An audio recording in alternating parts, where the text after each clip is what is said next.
I, 28, female, recently left my husband Carson, 28, male, over a fight about his behavior at a dinner with his ex. And now he and all our friends are accusing me of overreacting and being too sensitive. So I'm here for an unbiased and objective set of opinions. Carson and I have been married for 5 years and even have a 4-year-old son together. We were together in college and got married shortly after graduation, and we've been together ever since. I quit my job for a couple of months after marriage, but rejoined 6 months after my son was born. It was a tough decision, but I had to make it because Carson's income alone wasn't enough for the three of us. So I decided that I was going to put my degree to use and actually contribute to the household expenses. That decision of mine led to a lot of dispute because Carson believed that it was an insult to him somehow, and it showed that I had no faith in him. I had to convince him for quite some time to make him believe that this had nothing to do with his capabilities. But I just believed that two heads were better than one, and so it was important for me to work. He was miffed with me for quite a while, but eventually he came around since it allowed him to take some time off of work and spend it with our son.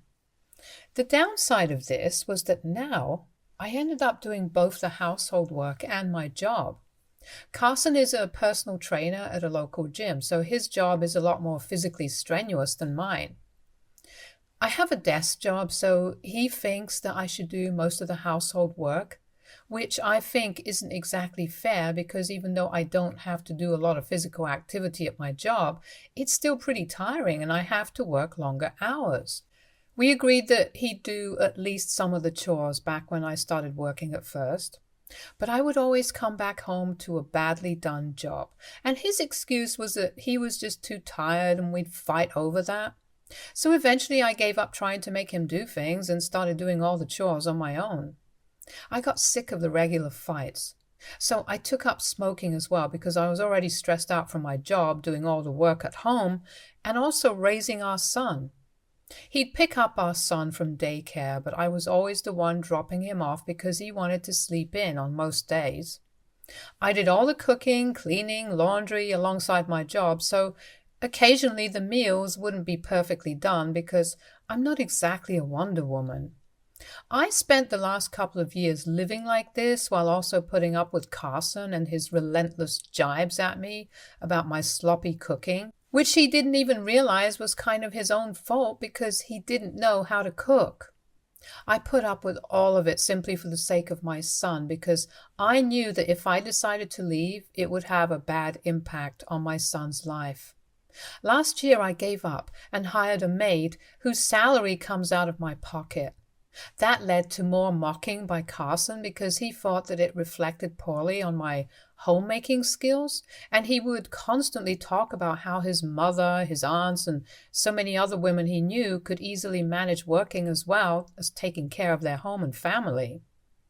I would argue with him that these women probably had supportive husbands as well, but then he would just laugh it off and tell me to relax because it was just a joke, and that would annoy me even more. We did have good times occasionally, but what stuck were the times that he would get on my nerves, and I've been thinking about divorce for quite some time now. I finally snapped last week when he brought home his ex-girlfriend for dinner. His ex-girlfriend, let's call her Emily, 28, female, was his prom date from high school, and they were together for almost 6 years in high school until they finally broke up because they were going their separate ways for college. He was at the store to bring home some groceries, and that's where he ran into her because she'd recently moved into his neighborhood. So he invited her over for dinner without even asking me and making sure that it was okay with me, which was the first strike. Now, I knew that these two were quite an item in high school because a lot of his friends would bring her up and tease him about it, even after we got together, and still do. But that didn't stop him from acting a little too friendly and flirty with her at dinner. I could tell that he was trying to piss me off, and it was working. That was strike 2 for me. And then finally he started joking about what a sloppy housewife I'd make, and that I'm lucky that I have my job to use as an excuse because otherwise he wouldn't be able to explain my miserable cooking skills to any of his guests. He was making jokes at my expense because his ex, Emily, was a stay-at-home mom of 2 daughters, and he believed that she was doing a far better job at basically everything as compared to me. He informed me that Emily was actually at the grocery store to buy ingredients for some French delicacy that she wanted to make for her husband, and then he cracked a joke about how I'd never be caught doing something like that, and both of them had a great laugh about it. He even made a joke about me smoking and said that I just wanted to show off how stressed out I am, but in reality, I don't really do a lot. Unlike Emily, who does everything perfectly. And then he told me to watch and learn. By then, I was almost in tears. But I didn't want to give Emily the satisfaction of watching me cry, so I held back and didn't say a word and just smiled through all of it. It was a humiliating experience for me, and by the time I served them ice cream for dessert, I'd made up my mind that I was going to leave that night. I waited for Carson to go to bed, and he was fast asleep for half an hour. I usually do the dishes at night and don't go to bed until he's asleep anyway, so it wasn't that unusual for him. Once he was snoring, I packed a few of my clothes and other necessary items, and then I took some of our son's belongings, booked a cab, and headed over to my parents' house. It was close to midnight when I reached, and as soon as I got to the doorstep and my mother opened the door, I tried to explain, but the only thing that happened was that I started sobbing like a baby. That led to my son also crying because he was cranky and confused. I had to bring him along because I wasn't sure if Carson would be able to take care of him in my absence, and I didn't want to abandon him to find out. My parents took me in with no questions asked. Once they'd put my son to bed, I was finally able to calm down and tell them everything. They heard me out patiently and told me that I could live with them for as long as I needed to, and that my father would put me in touch with a lawyer soon enough. And nothing happened until the next morning when Carson finally found out that I'd left with our son. The next day, Carson called me to ask where I was, and he seemed very panicked. I told him the truth, and I told him that I couldn't put up with his behavior anymore, so I was leaving him, and I was going to file for divorce. When I said that, all the panic in his voice disappeared, and he started laughing. He told me to cut out the drama and just come back home. That was an incredibly infuriating thing that he said, so I started yelling at him and told him that he was an incompetent, lazy, selfish, and misogynistic man, and I didn't want to be with him anymore, and that I would rather be single for the rest of my life than go back to him. That's when he finally seemed to realize that I was serious, and I was not just saying this for dramatic effect. Instead of just apologizing, he started fighting with me on the phone and told me that I was overreacting and making a big deal out of nothing. He told me that he was just trying to lighten the mood around Emily with his jokes and that there was no need for me to take things to heart. But here's the thing. His jokes weren't funny. They were really cruel and mean, especially given how I was trying my very best already, and he just kept pushing me to my limit every single day. He kept insisting that he was just joking and he didn't mean any of it, and I just couldn't explain to him that I wasn't leaving him just over the jokes. There were a lot of factors involved, and I'd been thinking about this for quite some time.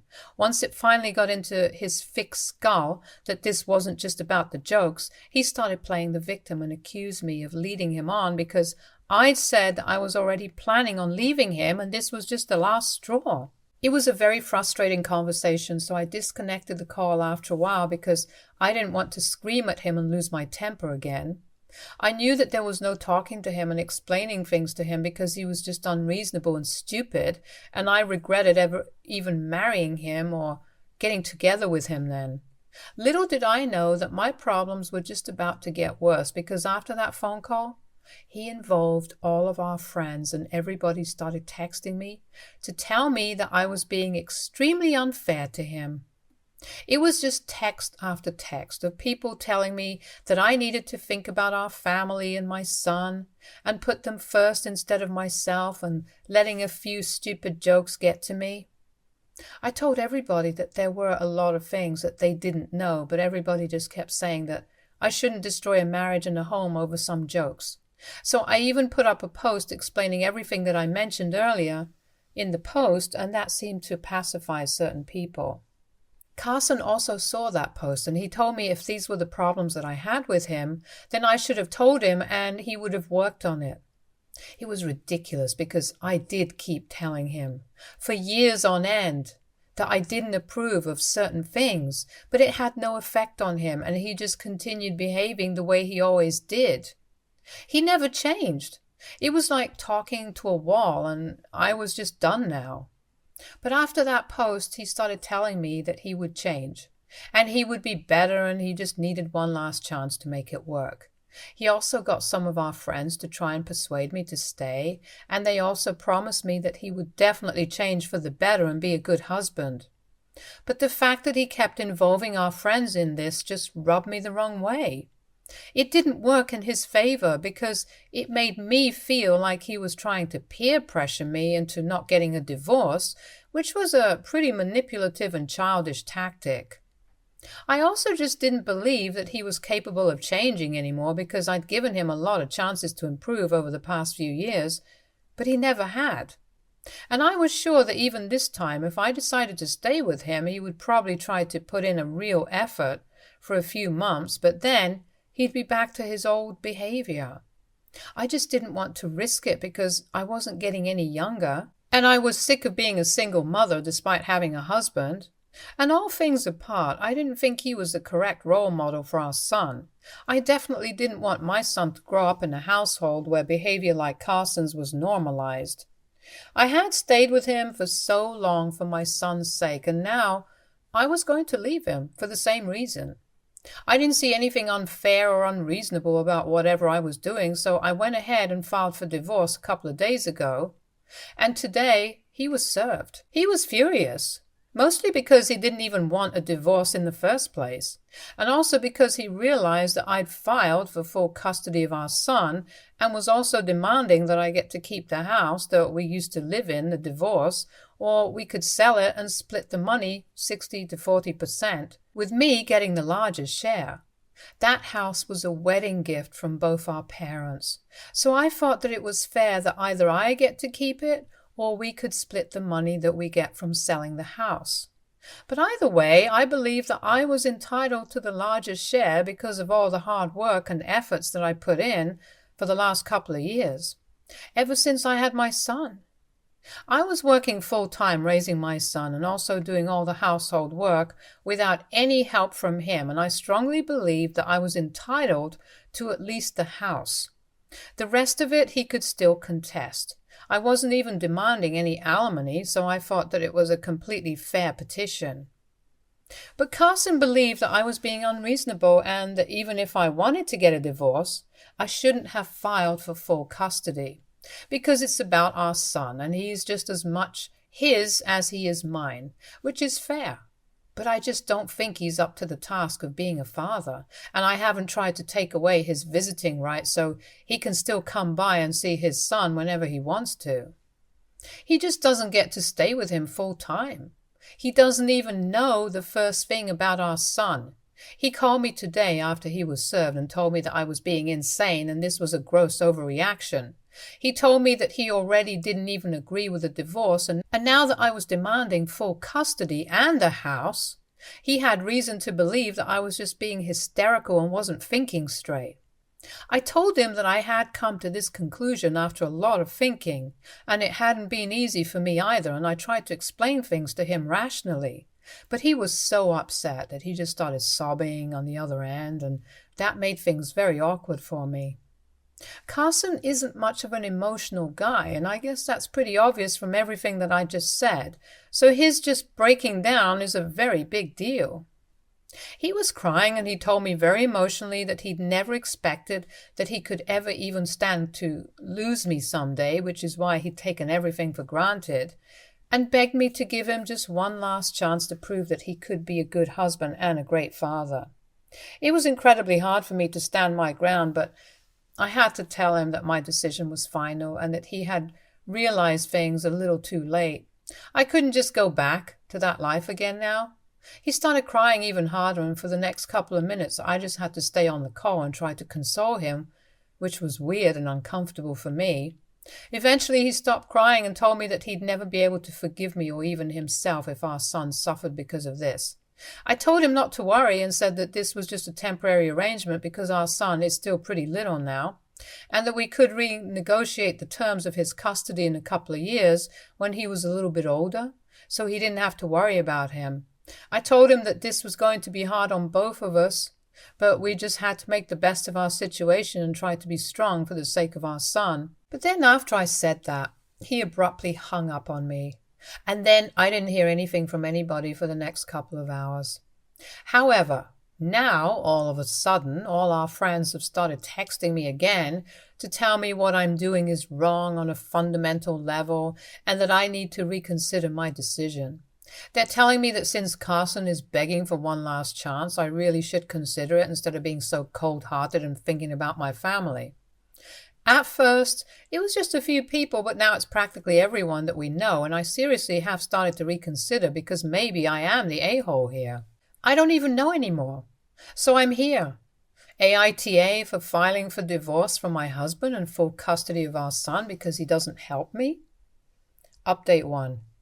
Hi, so I'm back here after a really busy week. I was busy with my attorney preparing for the negotiations. Carson and I are meeting with a court-appointed mediator, first for both the divorce, settlement, and the custody case. I'm not too worried about the divorce, but the custody battle has me pretty stressed out. I know our son prefers me, mostly because he spends a lot of time with me and always has. Carson's always tried to have a relationship with our son solely on his terms, but we all know that's not how kids work. So our son has always been a lot closer to me as compared to Carson, honestly. It's his own fault.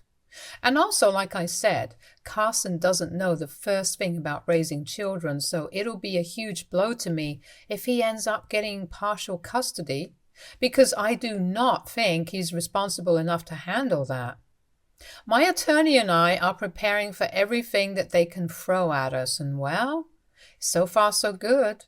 I was stressed out and nervous about everything, which is why I was rethinking my decision to leave him. And obviously the peer pressure didn't help. What did help was talking my heart out on this platform, and the comments mostly took my side on this. So thank you for all of that, because it helped me realize that I was actually doing the right thing and I shouldn't let anybody distract me from that. It's been a really long time since I've had any help from anybody with my life, and now that I'm finally living with my parents and they're helping me with everything, I realize how stressed out and tightly wound I've been ever since I got married to Carson. This was something that needed to happen, and it was long overdue. So now that it's finally happening, Carson really should have seen it coming, and the fact that he keeps involving our friends again and again just makes me even more sure of the fact that I'm doing the right thing for all of us. He might not be a terrible person to other people, but he hasn't been the best husband or the best father, let alone the best. He hasn't even been good. So this shouldn't come as a surprise to anyone, especially people who don't know anything about my personal struggles in my marriage and home, like most of my friends who are judging me for leaving. I was taking it too hard because these were the people who've been friends with me since college, but I guess when it comes to taking sides, I know whose side they're on. So their priorities are clear now, and I don't mind it. But I'm just not going to let their judgment get to me because they don't know anything about me or my situation. Update 2. So today Carson came to visit me and our son at my parents' house. I hadn't explicitly mentioned it, but he knew that I was living here and it took him a week and a half to finally come visit us, which is a pretty long time. We have to meet for our mediation sessions in a couple of days, and this was our last informal meeting before the legal process began. After this, we're only going to meet with our lawyers, so I expected this to be bad for me, and I thought that he was going to make a scene, but he didn't do any of that, surprisingly. He was pretty normal when I opened the door and let him in, and even made small talk with me and my parents. It was awkward and felt really strange, but I guess in a way it was comforting for me to know that he wasn't here to stir up drama. After a while, He asked me if he could see our son because he missed him and wanted to spend time with him, which is why he'd visited. That was cool with me. So we went to our son, who was playing at the time, and he seemed overjoyed to see his father after so long. They had a fun time playing, and I sat in the room and watched them play. It was pretty heartwarming. Right before Carson was about to leave, our son asked me when he could see his dad again, and that was it. I instantly knew that I was not going to demand full custody anymore. I spoke to Carson at the door, and he acknowledged that he had been a lousy father so far, but he wanted to put in an effort and at least be a better father than he had been as a husband. He told me that he was ready to learn everything that it took and was willing to hire a nanny for the things that he believed he hadn't been able to learn yet. But he requested me not to demand full custody and settle for partial custody. I agreed with him and told him that I was ready to do that. So right after he left, I called my attorney and told him that I no longer wanted full custody of our son. It's going to take a while, but we can fix this. Update 3. Hi guys, so the divorce negotiations have begun, and surprisingly Carson and his lawyer are going pretty easy on us, which is his way of saying that he's sorry, probably. It's been going well so far, and we're trying our best to be amicable. We have also started working out a custody arrangement for our son. Right now, it's all informal and verbal agreements, but we think that he should spend half the month at my place and the other half at his place, and that's what we're doing right now. My son's supposed to go live with his dad in a couple of days. I'm still going to see him every few days because I don't think I want to go 2 weeks without meeting him. Carson has also asked his mom to help him out, and I trust her.